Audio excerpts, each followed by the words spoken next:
اچھا احمد بھائی، حروف مقطعات کیا ہیں اور یہ اس کا علم کیا ہے؟ اس کا کوئی علم بھی ہوتا ہے؟ حروف مقطعات کا، بسم اللہ الرحمن الرحیم. حروف مقطعات چونکہ یہ قرآن پاک کی مختلف صورتوں کی تقریباً 29 صورتیں ہیں جو حروف مقطعات سے شروع ہو جاتی ہیں. چونکہ ان کو جب ادا کیا جاتا ہے نا، اس کو الگ الگ ایک ایک حرف کر کے پڑھا جاتا ہے، یعنی قطع کر کے الگ الگ کر کے پڑھا جاتا ہے، اسی لیے ان کو حروف مقطعات کہا جاتا ہے. قرآن مجید کی 29 صورتوں میں ہے حروف مقطعات، اور ان کی تفصیل اور کیفیت کیا ہے، ان کے معنی کیا ہے، اس میں بہت سارے اقوال ہے. مختلف مفسرین نے، مختلف مورخین نے بحث کی ہے. باقی جو قرآن عظیم الشان ہے اس کے بارے میں تو ہمیں علم ہے، اللہ نے مخلوق کی ہدایت کے نازل فرمائی ہے، اس میں تفصیل ہے، اس میں جو ہے وہ مسائل کو بیان کیا گیا ہے، عربی زبان ہے، فصاحت والی زبان ہے. لیکن یہ حروف کا ان کا کیا مقصد ہو سکتا ہے کہ جو عام بندے کی سمجھ میں نہیں آتا. الف لام میم، حامیم، حامیم عین سین قاف، قاف نون طٰ یاسین. اسی طرح الف لام را، الف لام میم را، کاف ہا عین صاد، حامیم نون، ان کی معنی کیا بنتی ہے. تو اس کے بارے میں چونکہ خود حضور اقدس صلی اللہ علیہ وسلم سے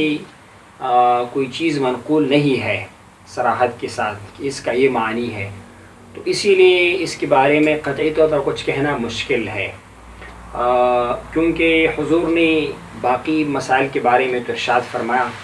لیکن اس کے بارے میں صراحت نہیں فرمائی. اسی لیے اکثر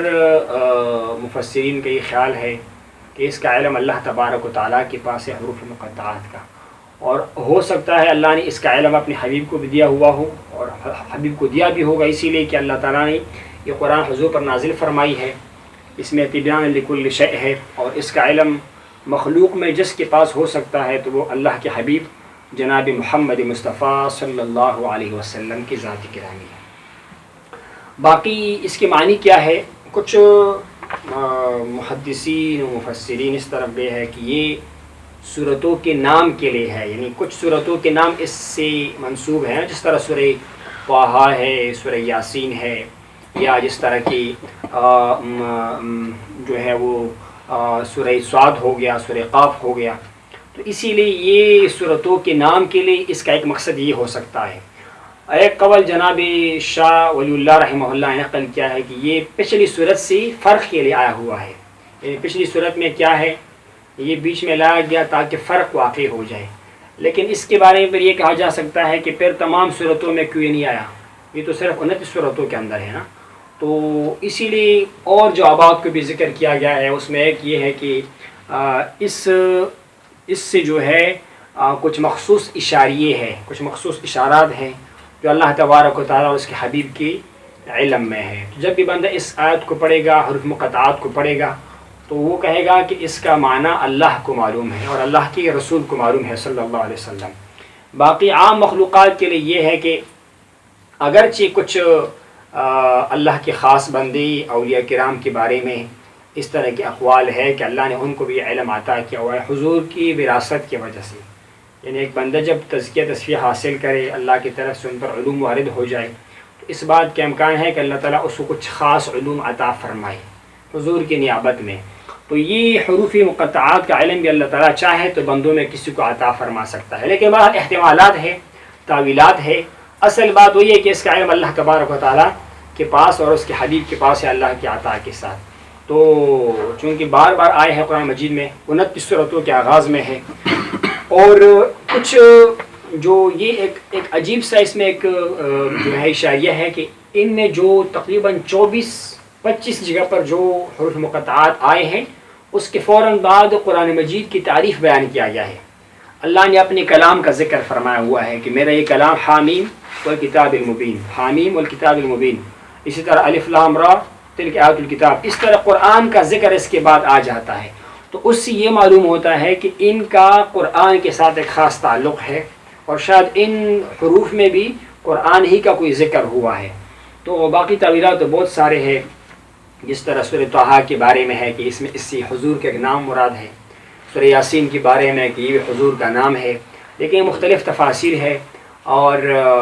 اصل بات وہی ہے کہ جس طرح قرآن مجید لوگوں کو عاجز کرنے والا کلام ہے، دنیا میں کوئی بھی قرآن کی طرح کلام لا نہیں سکتا۔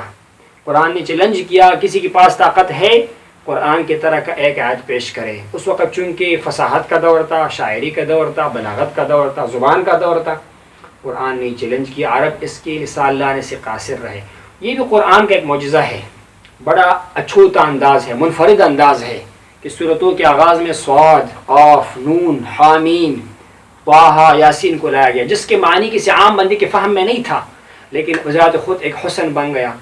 ایک معجزہ بن گیا جس کے سمجھنے سے عام لوگ جو ہے وہ قاصر رہے۔ لیکن اس پر کوئی اعتراض نہیں کر سکتا ہے کہ جناب والا آپ کہتے ہیں قرآن تو بڑا تفصیلی کتاب ہے، اس کی سمجھ ہر کسی کو آتی ہے اور یہ حروف مقطعات کا علم کسی کے پاس نہیں، تو جواب اس کا یہ بنتا ہے کہ دیکھو قرآن مجید تو مخلوق کی ہدایت کی کتاب ہے، لیکن اس میں کچھ ایسے راضی بھی ہیں جو اللہ اور اللہ کے رسول کے مابین ہے صلی اللہ علیہ وسلم۔ یہ ہمارے ہاں عام قاعدہ ہے، آپ کسی کے نام پیغام بھی رسا کرتے ہیں، مکتوب بھی رسا کرتے ہیں، کوئی ایک آدھا جملہ آپ ایسے لکھتے ہیں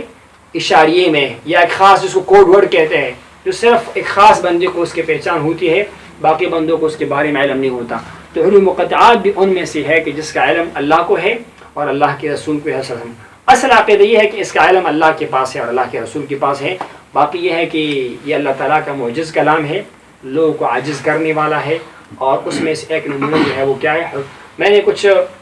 جدید لوگوں کو دیکھا ہوا ہے، وہ حساب کتاب لگاتے ہیں، یہ 29 حروف ہے، ان کو پھر ضرب دیتے ہیں اور جمع کرتے ہیں، تفریق حساب نکالتے ہیں، انبیاء کی تعداد اتنے ہیں، رسولوں کے، اس سے یہ حساب نکال۔ بہرحال اس کی کسی حد تک گنجائش ہو سکتی ہے، لیکن یہ سارے حساب کتاب اگر مگر یہ گنجائش کی حد تک ہے، اس میں غلطی کا بھی امکان ہے، حتمی نہیں ہے۔ حتمی وہی ہے یہ 29